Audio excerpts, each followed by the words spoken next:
সংবাদ সবাইকে স্বাগত জানাচ্ছি আমি ফিরোজ তোহা। শুরুতে সংবাদ শিরোনাম জানিয়ে দেব এই মুহূর্তে হাতে পাওয়া সর্বশেষ গুরুত্বপূর্ণ আপডেট বাংলা সংবাদ। শুরুতেই থাকছে ভয়াবহ দুঃসংবাদ। উত্তর দিকে সরছে ঘূর্ণিঝড় রেমাল, লন্ডভন্ড হতে পারে মোংলা। বঙ্গোপসাগরে সৃষ্ট ঘূর্ণিঝড় রেমাল উত্তর দিকে সরছে এবং এটি ওই দিকে আরও সরতে থাকবে। এরপর আজ রোববার রাতে এটি বাংলাদেশের খেপুপাড়া এবং পশ্চিমবঙ্গের সাগরদ্বীপের মাঝামাঝি অঞ্চল দিয়ে মোংলার উপর দিয়ে বয়ে যাবে। এবারে জানাবো ঘূর্ণিঝড় রেমালের প্রভাবে সুন্দরবনের উপকূল সহ মোংলায় 10 নম্বর বিপদ সংকেত রয়েছে। এরই মধ্যে বৃষ্টিসহ দমকা বাতাস বইতে শুরু করেছে। জলোচ্ছ্বাসের পানি বেড়ে তলিয়ে গেছে পুরো সুন্দরবন এলাকা। জানাবো বিপন্ন বেনজির আহমেদের পাশে এখন আর কেউই নেই। বিষয়টি যেন বিনা মেঘে বজ্রপাতের মতো। সাবেক পুলিশ প্রধান কল্পনাও করতে পারেনি তার উপর নেমে আসবে এমন একটি আঘাত। এ বিষয়ে থাকছে একটি বিস্তারিত আলোচনা, ভিডিওটি না টেনে দেখতে থাকুন। এবারে থাকছে সংসদ সদস্য আনারুল আজিম আনারের খুনের তদন্তে কলকাতায় পৌঁছেছেন বাংলাদেশ গোয়েন্দা প্রতিনিধি দল। এদিকে স্বামীকে ঘরের মধ্যে তালাবদ্ধ করে বাড়িতে আগুন ধরিয়ে দেওয়ার অভিযোগ উঠেছে স্ত্রীর বিরুদ্ধে। এতে আগুনে ভস্মীভূত হয়েছে পুরো বাড়ি। তবে ভাগ্যক্রমে প্রাণে বেঁচে গেছেন স্বামী। ভারতের পশ্চিমবঙ্গের বীরভূমের নলহাটি থানার হাজরপুর গ্রামে ঘটেছে এ ঘটনা। এবং সর্বশেষ জানাবো আন্তর্জাতিক সংবাদ। আন্তর্জাতিক আদালতের আদেশ উপেক্ষা করে হামলা চালাচ্ছে ইসরায়েল। গাজায় নিহতের সংখ্যা বেড়ে প্রায় 36,000। এতক্ষণ শিরোনাম শুনছিলেন, এবার বিস্তারিত।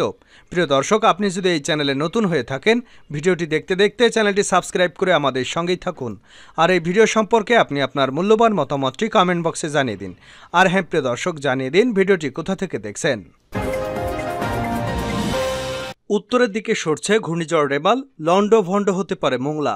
বঙ্গোপসাগরে সৃষ্ট প্রবল ঘূর্ণিঝড় রেমাল উত্তর দিকে সরছে এবং এটি ওই দিকে আরও সরতে থাকবে। এরপর আজ রোববার রাতে এটি বাংলাদেশের খেপুপাড়া এবং পশ্চিমবঙ্গের সাগরদ্বীপের মাঝামাঝি অঞ্চল দিয়ে মোংলার পাশ দিয়ে অতিক্রম করবে। রোববার সর্বশেষ আপডেটে এ তথ্য জানিয়েছে ভারতের আবহাওয়া অফিস। গত সপ্তাহে বঙ্গোপসাগরে সৃষ্টি হয় একটি নিম্নচাপ। গতকাল শনিবার এটি গভীর নিম্নচাপে রূপ নেয়। এদিকে সন্ধ্যায় রূপ নেয় ঘূর্ণিঝড়ে। এরপর আরও শক্তি সঞ্চার করে রোববার সকালে এটি পরিণত হয় প্রবল ঘূর্ণিঝড়ে। ঘূর্ণিঝড়টি যখন বাংলাদেশ এবং ভারতের উপকূল অতিক্রম করবে তখন এটির গতিবেগ থাকবে ঘন্টায় 110 থেকে 120 কিলোমিটার, আর ঝড়ো বাতাসের গতিবেগ থাকবে 135 কিলোমিটার। আবহাওয়া অফিস আরও জানিয়েছে গত 6 ঘন্টায় 13 কিলোমিটার গতিতে উপকূলের দিকে অগ্রসর হচ্ছে প্রবল এই ঘূর্ণিঝড়টি। এদিকে ঘূর্ণিঝড় রেমালের প্রভাবে রাত থেকেই রাজধানী ঢাকায় বৃষ্টিপাত শুরু হবে বলে জানিয়েছে আবহাওয়া অধিদপ্তরের পরিচালক মোহাম্মদ আজিজুর রহমান। তিনি বলেছেন, ঘূর্ণিঝড় রেমালের প্রভাবে ঢাকায় আজ রাত থেকেই বৃষ্টি শুরু হবে। কাল সারাদিন এই বৃষ্টি থাকবে এবং থেমে থেমে বৃষ্টি হবে। জলোচ্ছ্বাসে তলিয়ে গেছে সুন্দরবন। ঘূর্ণিঝড় রিমালের প্রভাবে সুন্দরবন উপকূল সহ মোংলায় 10 নম্বর বিপদ সংকেত বহাল রয়েছে। এর মধ্যে বৃষ্টি সহ দমকা হাওয়া বইতে শুরু করেছে। জলোচ্ছ্বাসে পানি বেড়ে তলিয়ে গেছে পুরো সুন্দরবন এলাকা। পূর্ব সুন্দরবন বিভাগের করমজল বন্যপ্রাণী প্রজনন কেন্দ্র ও পর্যটক কেন্দ্রের আজাদ কবির বলেন, ঘূর্ণিঝড় রিমেলের প্রভাবে স্বাভাবিকের চেয়ে 4 ফুট পানি বেড়ে সুন্দরবন তলিয়ে গেছে। পানির আরও চাপ বাড়বে, তবে বন্যপ্রাণীদের কোনো ক্ষয়ক্ষতির আশঙ্কা নেই বলে জানিয়েছেন তিনি। আজাদ কবির বলেন, ঘূর্ণিঝড় রিমেলের কারণে সম্ভাব্য ক্ষয়ক্ষতি এড়াতে পুরো সুন্দরবন বিভাগের কর্মকর্তা এবং বন রক্ষাকারীদের ছুটি বাতিল করা হয়েছে। বন বিভাগের ঝুঁকিপূর্ণ ক্যাম্পগুলোতে থাকা বন রক্ষাকারীদের এরই মধ্যে নিরাপদে সরিয়ে আনা হয়েছে।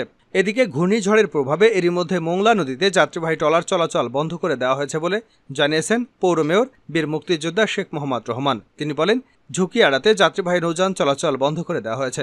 তবে জরুরি কাজ এবং রোগীদের কথা চিন্তা করে মোংলা নদীতে ফেরি চালু রাখা হয়েছে। পৌর শহরের আশ্রয় কেন্দ্রের লোকজনকে আনার জন্য ব্যাপক তৎপরতা চালানো হচ্ছে। বিপন্ন বেনজিরের আশেপাশে কেউ নেই। বিষয়টি যেন বিনা মেঘে বজ্রপাতের মতো। সাবেক পুলিশ প্রধান কল্পনাও করতে পারেনি তার উপর এমন একটি আঘাত আসতে চলেছে। গতকাল বিকেলে ঢাকা মহানগর আদালতের স্পেশাল জজ মোহাম্মদ আশামসুজ জগলিল হোসেন দুর্নীতি দমন কমিশনের করা এক আবেদনের পরিপ্রেক্ষিতে পুলিশের সাবেক মহাপরিদর্শক বেনজির আহমেদ এবং তার স্ত্রী ও মেয়ের নামে থাকা স্থাবর অস্থাবর সম্পত্তি জব্দ বা ক্রয় করার আদেশ দিয়েছেন। আদালতের আদেশটির বিষয়ে দুর্নীতি দমন কমিশনের আইনজীবী খুরশিদ আলম খান গণমাধ্যমকে জানিয়েছেন, বেনজির আহমেদের সম্পদ কেনার 83টি দলিল ইতিমধ্যেই জব্দ করার আদেশ দিয়েছেন আদালত। একই সঙ্গে তার স্ত্রী এবং মেয়ের নামে থাকা ব্যাংক হিসাবগুলো অবরুদ্ধ করার নির্দেশনা দিয়েছে। দুদকের আবেদনের প্রেক্ষিতে এরকম একটি নাটকীয় সিদ্ধান্ত এলো। বেনজির আহমেদের যে বিপুল পরিমাণ সম্পত্তি আছে তা নিয়ে একটি গণমাধ্যমের ধারাবাহিক প্রতিবেদন প্রকাশিত হয়েছিল। সেই প্রতিবেদনের পর বেনজির আহমেদ কিছুটা আত্মপক্ষ সমর্থনের চেষ্টা করেছিলেন বটে, তবে তা শেষ পর্যন্ত উচ্চ আদালত পর্যন্ত গড়ায় এবং উচ্চ আদালত বিষয়টি নিয়ে দুর্নীতি দমন কমিশনকে তদন্ত করবার নির্দেশ দেন। দুর্নীতি দমন কমিশন 2 মাসের সময় বেঁধে দেওয়া হয়েছে। এর মধ্যে গতকাল আদালত বেনজির আহমেদের সম্পদ জব্দ করার জন্য আদেশ দিয়েছিল। বেনজির আহমেদ ছিলেন একসময়ের দুর্দান্ত প্রভাবশালী, প্রচণ্ড ক্ষমতাবান। অনেকেই মনে করতেন মন্ত্রীর চেয়েও তিনি বেশি ক্ষমতাবান, কারণ অনেক মন্ত্রীরাও তার কাছে ধর্ণা দিত এবং নানা রকম তদবির করতেন। সরকারের প্রভাবশালীদের ফোন ধরতেন না বেনজির, এমন কথাও হতাশার সুরে বলছেন অনেকেই। 2009 সালে আওয়ামী লীগ ক্ষমতায় আসার পর বেনজিরের উত্থান ঘটে তর করে। তিনি প্রথমে ডিএমপির পুলিশ কমিশনার, পরবর্তীতে র্যাবের মহাপরিচালক এবং সবশেষ পুলিশের সর্বোচ্চ পদে অধিষ্ঠিত হন। মেধাবী, দক্ষ একজন কর্মকর্তা হিসেবে তার সুনাম ছিল বটে, কিন্তু পাশাপাশি তার বেপরোয়া জীবন এবং একটা ড্যাম কেয়ার মনোভাব সকলকে হতবাক করত। তিনি র্যাবের মহাপরিচালক থাকা অবস্থাতেও সরকারের প্রায় নীতি নির্ধারক অবস্থায় ছিলেন বলে অনেকেই মনে করেন। সেই সময় অনেকেই তাকে তোয়াজ করতেন, তাকে পৃষ্ঠপোষকতা করতেন। বেনজিরের আশীর্বাদ পুষ্ট না হলে অনেক ক্ষতি হতে পারে এমন ধারণা ছিল বিভিন্ন মহলে। কিন্তু সেই বেনজির আহমেদ এখন একাকী বিপন্ন, তার পাশে যেন এখন আর কেউই নেই। গতকাল এই ঘটনার পর বেনজির আহমেদ যার সাথে যোগাযোগ করবার চেষ্টা করেছেন কেউই তার ফোন ধরেননি। বেনজির আহমেদকে এখন সকলে এড়িয়ে যাওয়ার চেষ্টা করছেন।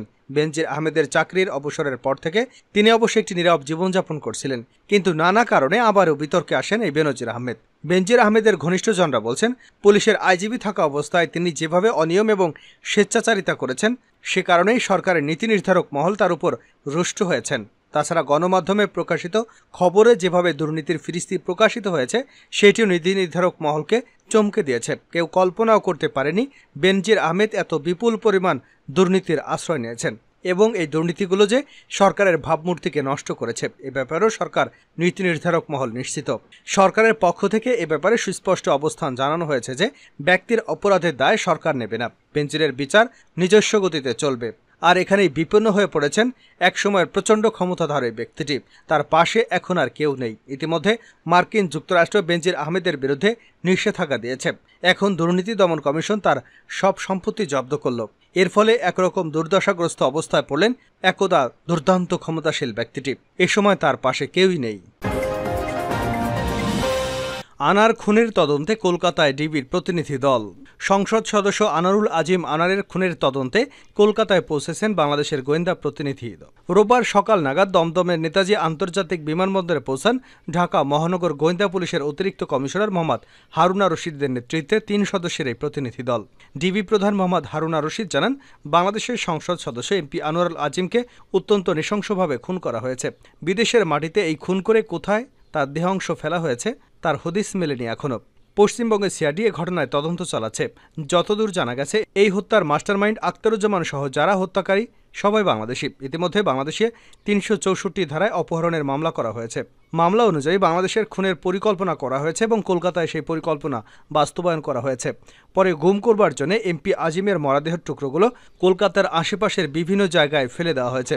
মূলত এমাদের এখানে আসার উদ্দেশ্য হলো অপরাধ যেখান থেকে শুরু হয়েছে এবং শেষ হয়েছে তা খুঁজে বের করা। হারুনা রশিদ জানান, এমপি আজিমকে বাংলাদেশে তারা খুন করবার জন্য 2বার পরিকল্পনা করেও তা বাস্তবায়ন করতে পারেনি। এরপরেই তারা আনোয়ারুলকে কলকাতায় ডেকে নিয়ে খুনের চক্রান্ত করে। ডিবি প্রধানের দাবি, সংসদকে 2-3 দিন আটকে রেখে মুক্তিপণ আদায়ের পরিকল্পনাও ছিল তাদের, কিন্তু বেশি পরিমাণ চেতনানাশক প্রয়োগের ফলে তিনি অর্ধমৃত হয়ে পড়েন। তখন তাকে মেরে ফেলা হয়। শেষ করছে আন্তর্জাতিক সংবাদ দিয়ে। আদালতের আদেশ উপেক্ষা করে হামলা, গাজায় নিহত বেড়ে 36,000। ইসরায়েলি হামলায় গাজায় নিহতের সংখ্যা বেড়ে প্রায় 36,000-এ পৌঁছেছে।